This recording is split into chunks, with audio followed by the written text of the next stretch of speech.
Hey, how's it going, everyone? Hopefully you've been enjoying some of the content that I've been putting out, and this episode is going to be focused on, or this show is going to be focused, still trying to find out what I should call them. If you have a suggestion, feel free to drop a comment on Instagram, on YouTube, Facebook, because I'm still trying to figure it out. But this next topic is going to be who are the greatest fighters that have fought in the UFC that have never won a UFC title. Now, Fedor Emelianenko, also known as the Last Emperor, is one of the greatest heavyweights of all time. In my opinion, the greatest heavyweight of all time. For those of you who don't know Fedor, he fought in Bellator. He's also fought in Japan. I know that's where I believe in Pride. When Pride, before the owner of Pride, who I forget his name, but he then founded Risen about 10 years after Pride shut down, I believe, or a little bit more than that. So Fedor had fought in a few different with a few different companies, and Fedor was basically 31-0 to start his career. I believe he had one loss. I forget what happened. There was something that happened in that fight where he lost for a bad reason. I don't know if there was an eye poke or something like that. I can't remember off the top of my head, but Fedor, ended up losing that fight. But this is still a guy who was 31-0, and for those of you who are MMA fans, you understand how much more difficult it is to have a bigger win streak in the heavyweight division versus say the bantamweight division, because when you're fighting over 220 pounds, or technically it's less than that, but usually guys are fighting over 220 pounds, and the limit is 260. But generally when you're fighting at that weight, it's easier to knock people out because you're heavier, right? You have more punching power, just stronger. You have better, not better strikes, but you have strikes that come with a lot more force. And again, I'm learning a lot about MMA, and I'm looking to learn more through this content. So let me know if I'm making a mistake in anything I'm saying. But at 135, it's easier to keep a streak because those guys don't have the same punching power. So I think that's very impressive. Now, people also say that Stipe is one of the greatest heavyweights of all time, but again, I'm getting off track. Fedor never fought in the UFC. Unfortunately, that wasn't able to happen. Dana White and Fedor's management team from Russia weren't able to make a deal happen. I know I read an article about how they were in, I forget, they were in Barbados or Curacao or somewhere, in Central America, where they were trying to, or the Caribbean, where they were trying to negotiate a deal, and they weren't able to make that come to fruition. So it was unfortunate that we never saw Fedor, but if the topic were the best fighters to never win a UFC title, he's never fought in the UFC, but he would be in that conversation. But on to the topic of what I was originally setting out to debate, which is the greatest fighters that have fought in the UFC that have never won UFC gold. And the first name that comes to mind is one of my quote unquote mentors, the bad guy, aka the American Gangster, Chael Sonnen. And Chael Sonnen is one of the greatest fighters, frankly, that the UFC's ever seen. And had he ever won a title fight, many could argue that he might be the best 185er of all time, right? The best middleweight of all time. While many deem Anderson Silva the best middleweight of all time.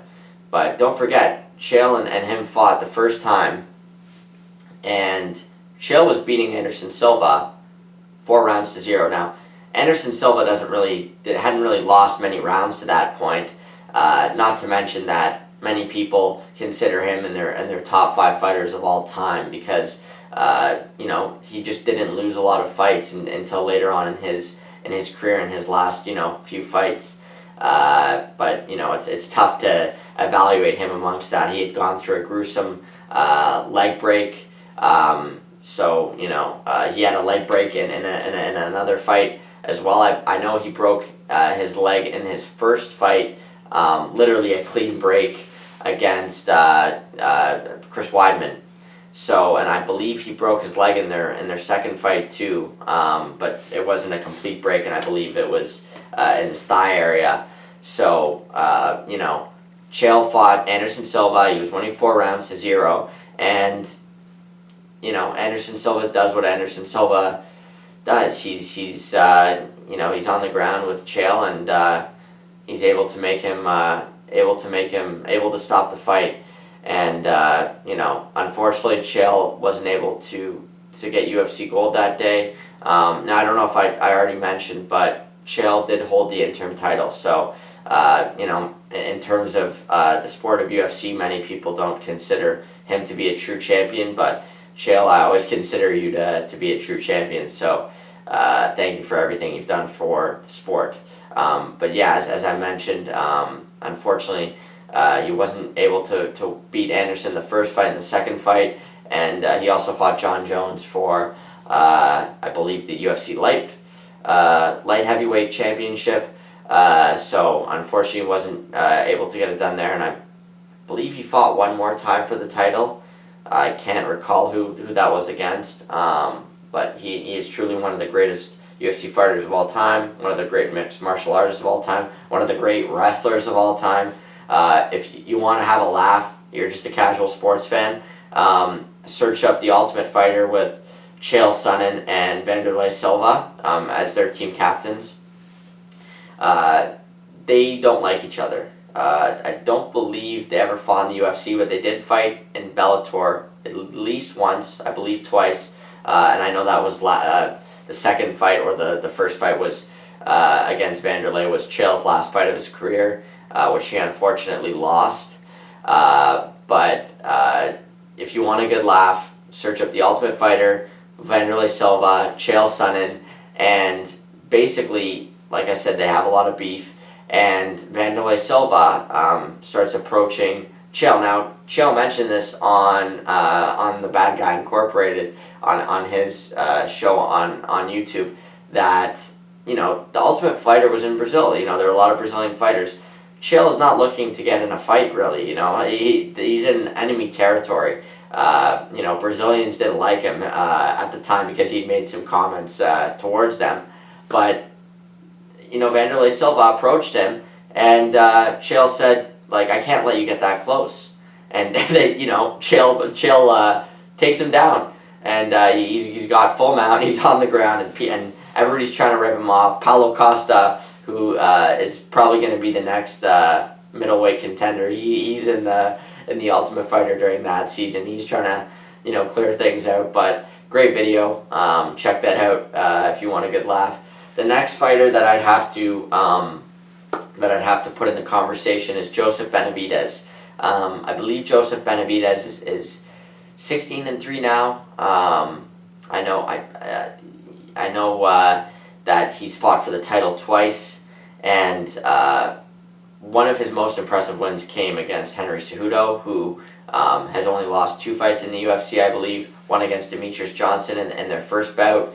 And just to clarify, when I was talking about his leg kicks, I was talking about in their second fight. Obviously, he didn't really have too much of an opportunity in the first fight, as he got knocked out very early by Mighty Mouse. But Joseph Benavidez has a great resume. The flyweight division is not the oldest division in the UFC. It's one of the fairly newer divisions, to my understanding.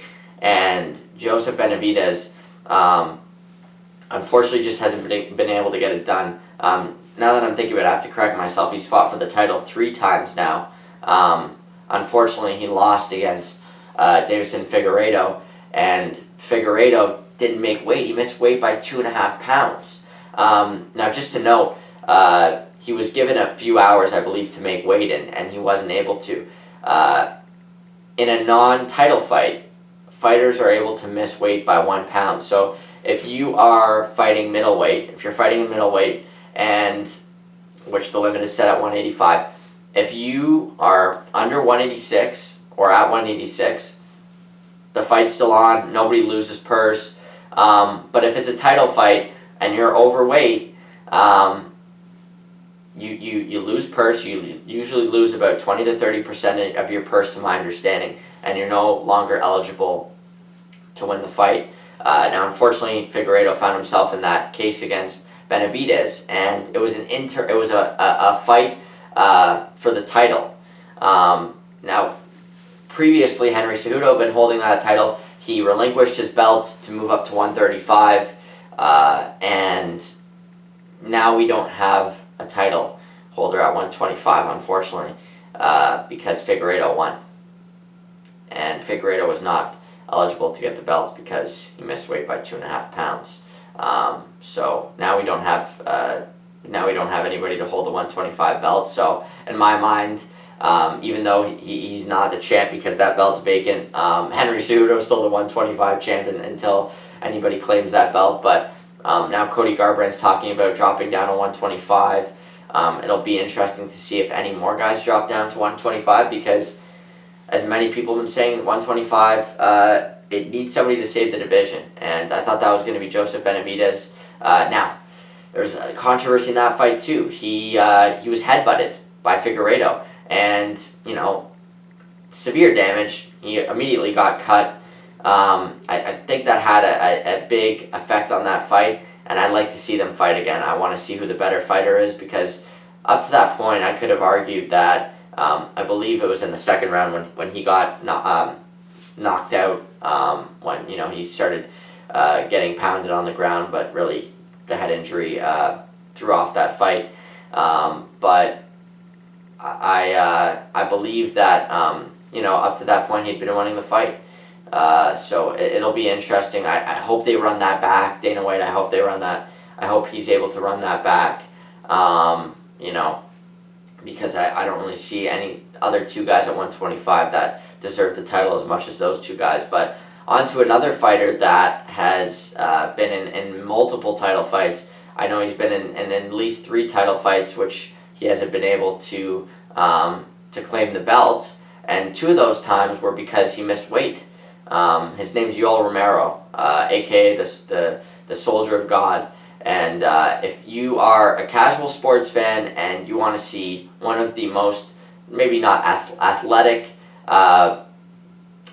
people in sports all time, in terms of just his athletic ability, because when we talk about the most athletic all time, generally we're focusing on football, basketball, baseball, and hockey. And many people don't consider MMA in that discussion. But if they did, Yoel Romero would be one of the first people to enter that conversation. Yoel Romero is a 44-year-old who just fought for the belt. Unfortunately, it wasn't a great fight with Adesanya, and he lost. He did make weight, but he is one of the most athletically talented and built human beings that I've potentially ever seen. He fights at 185. He probably walks around, again, low 200s, mid 200s. And when you see him fight, he doesn't look like he has, an ounce of fat on him. He's just ripped. And he's also, not to mention, an Olympic wrestler for Cuba. He was an Olympic wrestler before he defected to the United States. He was a silver medalist. I don't remember which Olympics they were, but it was still in the 20th century, so it would have been either in the late 80s or early 90s when he won silver at the Olympics. He's one of the great fighters to never win a belt. He knocked out former champ Luke Rockhold with vicious punches. Luke Rockhold's a former 185 champ, which if you want a good laugh, watch some of his press conferences with Michael Bisping. who's another 185 champ. Yoel Romero also beat Chris Weidman, who's a 185 champ. He technically beat Anderson. Weidman beat Anderson Silva twice. So Romero has fought some elite level fighters and has beaten them. And if you want to see probably the next best flying knee next to Jorge Masvidal's knockout against Ben Askren, Romero's is up there, because he hit Weidman right under the chin, perfect flying knee, and again, he's one of the best fighters to never win. He beat Robert Whittaker in a title fight, but again, he missed weight and he wasn't able to claim the belt. So he's another great fighter that unfortunately has never won a belt, and I want to see him win a belt, but that's not going to happen now. He's 44 years old. Dana White doesn't seem like he's going to give him another shot, so that's where that stands. There are probably about 15 guys I could mention, but I'm only going to mention 2 more for time's sake, and then I'm going to kind of go through maybe some honorable mentions, not really dive into them. Another great fighter who has won in Bellator, and as well as in the PFL, and again, I'm going to be a little bit biased. I'm going to mention him because he's Canadian. He's also known as the Red King. His name's Rory MacDonald, and Rory MacDonald is one of the best fighters to never win a title, in my opinion, and he's without a doubt, one of the top 5 UFC fights of all time against Robbie Lawler in their second fight, because they had fought once previously, but their second fight was one of the best fights I've ever seen. It was a 5-round thriller. They were just going toe-to-toe, throwing bombs. Rory's trying to shoot for his takedowns, and Robbie Lawler's a beast, and at points you're like, oh, Rory King's about to finish. Oh, Robbie Lawler's about to finish in the 5th round. Rory had just been completely exhausted, and he had a broken nose, I believe, and I think Lawler might have hit him in the chest with a shot, and he just fell down, and that was immediately it. But he's a warrior. Like I said, he's held belts in at least 2 other companies. I just don't see his name not being in the conversation for one of the greatest fighters to never win. And he was the last, before Tyron Woodley lost to Kamaru Usman for the 185 belt. Rory MacDonald was the last fighter to beat Tyron Woodley, and as you know, Tyron Woodley hasn't really lost to many people, so that's another thing, another reason why I think Rory MacDonald is one of the greatest fighters to ever win a belt. And the last fighter I'm going to mention, I'm picking between 2 right now. There's 2 guys that I think could ultimately be on this list, but I'm going to pick one of them because he's one of my favorites of all time, and his name is Uriah Faber, aka the Cali Kid, founder of Team Alpha Male, which is where Joseph Benavidez trains. Cody Garbrandt also trains there. Andre Fili, who's one of the up and coming UFC talents. He was on The Ultimate Fighter when Faber's team took on Team McGregor. So Uriah Faber, he beat Dominic Cruz once in WBC, and when they fought the next 2 times, Faber wasn't able to beat Dominic Cruz. Dominic Cruz is, in my opinion, as I said in the last video, the greatest 135 fighter in UFC history. So to beat a guy like that, that's pretty impressive. And unfortunately, he just wasn't able to get UFC gold. I believe he was in 2 title fights, he's just he's got one of the toughest chins in the MMA. In his prime, he just came off a loss to Petr Yan. Hopefully I'm saying that right, or Petr Yan, I think is how you pronounce it. Petr Yan is one of the best 135ers in the world right now. He'll be looking at a title shot soon. So Faber should have been knocked out 3 times in that fight against Petr Yan. And if you just want to see a guy just kind of be resurrected after he took massive punches, get knocked down, stand right back up, it'll blow your mind. He's an extremely tough guy, and sad to never see him win because he was kind of one of the pioneers for the UFCs and the UFC Hall of Fame. But yeah, those are the names that come to the top of my mind. Dan Henderson, aka Hendo.